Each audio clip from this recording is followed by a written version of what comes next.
ഷീജാസ് ക്രിയേഷൻസിലേക്ക് എല്ലാവർക്കും സ്വാഗതം.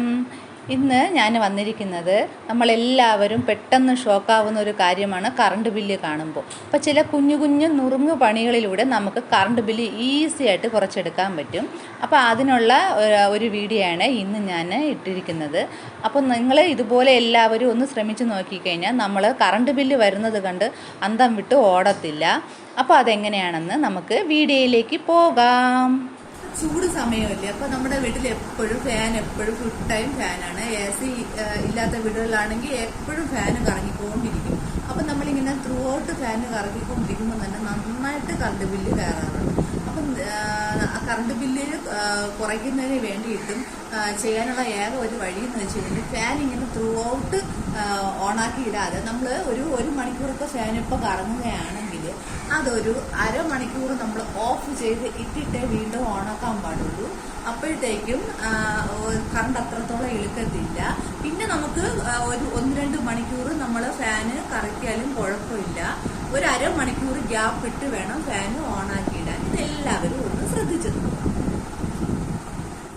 Iron box ആണ് ഏറ്റവും കൂടുതൽ കറണ്ട് ഇളുക്കുന്ന സാധനം. 6 മണിക്ക് ശേഷം അയൺ ബോക്സ് യൂസ് ചെയ്യാതിരിക്കണം. അതുപോലെ തന്നെ നമ്മൾ അയൺ ബോക്സ് ഉപയോഗിച്ച് കഴിയുമ്പോഴത്തേക്കും നമ്മൾ ഈ പ്ലഗ് ഒക്കെ നമ്മൾ ചിലപ്പോൾ അവിടെ തന്നെ വെച്ചിട്ട് ഓണാക്കി ശ്രദ്ധിക്കാതെ പോകാറുണ്ട്. അങ്ങനെ കറണ്ട് ഒരുപാട് വേസ്റ്റ് ആകും. 6 മണിക്ക് ശേഷമേ അല്ലെങ്കിൽ തന്നെ അയൺ ബോക്സും യൂസ് ചെയ്യാവൂ. അപ്പോൾ കറണ്ട് ബില്ല് പകുതി കുറയും. പിന്നെ ഒരാഴ്ചത്തേക്കുള്ള ഡ്രസ്സൊക്കെ നിങ്ങൾ ഒരുമിച്ച് എന്തായാലും ഇത് ചൂടാകുമ്പോൾ കുറച്ച് കറണ്ട് ആവും. അപ്പോൾ ഒരാഴ്ചത്തേക്കുള്ള ഡ്രസ്സൊക്കെ ഒരുമിച്ച് ഒന്ന് അയൺ ചെയ്ത് വയ്ക്കാൻ ശ്രദ്ധിക്കണം. അപ്പോഴത്തേക്കും നമുക്ക് ആ ഒരു ഇതിൽ തന്നെ നമുക്ക് കുറച്ച് ഡ്രസ്സ് കൂടുതൽ അയൺ ചെയ്യുന്നതാണ് നമുക്ക് ലാഭം, കറണ്ട് ബില്ല് ലാഭിക്കുന്നതിന് വേണ്ടിയിട്ട്. നമ്മുടെ വീട്ടില് ചില വീടുകളിലൊക്കെ AC കാണുമല്ലോ. അപ്പൊ AC ഉള്ള വീടുകളിലാണെങ്കിലും നിങ്ങള് നല്ല കൂളിംഗ് കിട്ടുന്നതിന് വേണ്ടിയിട്ട് AC ഒരു 28-30 ആ റേഞ്ചിലൊന്നും വയ്ക്കരുത്. അതാണ് ഏറ്റവും കൂടുതൽ കറണ്ട് വലിക്കുന്നത്. അപ്പോൾ ഒരു 12-13 ആ റേഞ്ചിൽ ACയുടെ കൂളിംഗ് നിർത്താൻ നോക്കണം. അത് ആദ്യം ചെയ്യേണ്ടതെന്ന് വെച്ച് കഴിഞ്ഞാല് ആദ്യം ഒരു 20-22 AC കൂളിംഗ് സെറ്റ് ചെയ്ത് വച്ച ശേഷം പിന്നീട് കുറച്ച് കഴിഞ്ഞിട്ട് അതിനെ പിന്നെ അങ്ങ് കൂളിംഗ് കുറയ്ക്കണം. അപ്പൊ ആ സമയത്ത് ഉറങ്ങുന്ന സമയത്ത് കറക്റ്റ് ആവുമ്പോഴത്തേക്കും ആ നേരത്തെ ആ കൂളിംഗ് നിലനിൽക്കുകയും ചെയ്യും.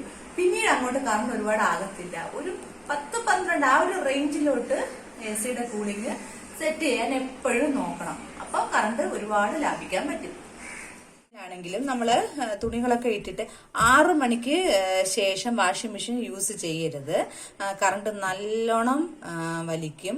6 മണിക്ക് മുമ്പായിട്ട് തന്നെ തുണികളെല്ലാം കഴുകിയെടുക്കാൻ ശ്രദ്ധിക്കണം. 6 മണിക്ക് ശേഷം ഇത് യൂസ് ചെയ്യാതിരിക്കുന്നതാണ് നല്ലത്. പിന്നെ വാഷിംഗ് മെഷീന്റെ അകത്ത് ഐസ് ക്യൂബ്സ് ഒക്കെ ഉണ്ടെങ്കിൽ തുണി കഴുകുന്നതിന് മുമ്പ് ഒന്ന് ഇട്ട് കൊടുത്തു കഴിഞ്ഞാലും ഇതിന് ഒരുപാട് ചൂടാകത്തില്ല. അപ്പൊ കറണ്ടും അത്രത്തോളം വരത്തില്ല. പാഴ്കവറിലൊക്കെ വെള്ളം നിറച്ചൊന്ന് ഫ്രീസ് ചെയ്തിട്ട് അതൊക്കെ ഒന്ന് ഇട്ട് കൊടുത്താൽ മതി. കുറച്ചുകൂടെ ടെമ്പറേച്ചർ ആവാതെ, അപ്പം ഒരുപാട് കറണ്ടും അത്രത്തോളം അങ്ങോട്ട് ആവാതെ നമുക്ക് യൂസ് ചെയ്യാൻ പറ്റും. എന്നിരുന്നാലും 6 മണിക്ക് ശേഷം വാഷിംഗ് മെഷീനും യൂസ് ചെയ്യരുത്.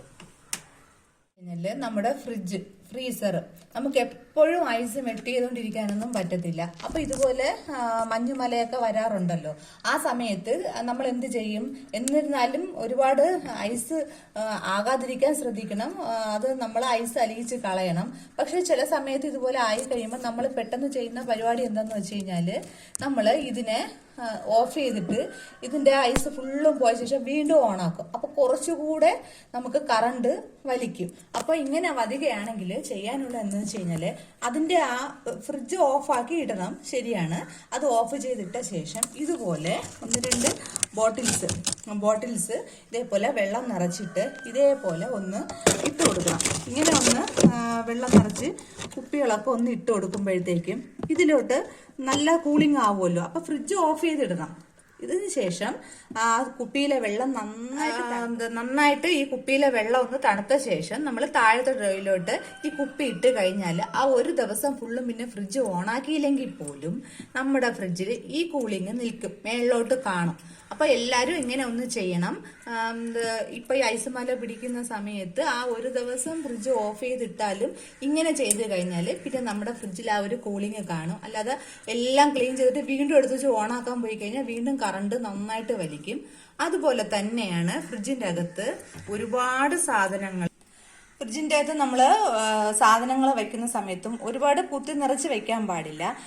പിന്നെ അത് പോയിട്ടാണെങ്കിൽ ചൂടുള്ള സാധനങ്ങളൊക്കെ കൊണ്ടുവന്ന് നമ്മൾ ഇങ്ങനെ ഫ്രിഡ്ജിലോട്ട് പെട്ടെന്ന് കൊണ്ട് വയ്ക്കരുത്. കാരണം കറണ്ട് ഒരുപാടാവും. ആ ചൂട് വലിച്ചെടുത്ത് അത് തണുപ്പിക്കുന്നതിന് ഒരുപാട് കറണ്ടാവും. അപ്പോൾ തണുത്ത ശേഷം വേണം സാധനങ്ങളൊക്കെ കൊണ്ടുവന്ന് ഇതേപോലെ ഫ്രിഡ്ജിൻ്റെ അകത്തോട്ട് വയ്ക്കാനായിട്ട്. അപ്പോൾ അത് പ്രത്യേകം ശ്രദ്ധിക്കണം എല്ലാവരും. അപ്പോൾ എൻ്റെ ഈ കുഞ്ഞു വീഡിയോ എല്ലാവർക്കും ഇഷ്ടപ്പെട്ടിട്ടുണ്ടെങ്കിൽ ലൈക്ക് ചെയ്യണം, സബ്സ്ക്രൈബ് ചെയ്യണം, ഷെയർ ചെയ്യണം, സപ്പോർട്ട് ചെയ്യണം. Thanks for watching.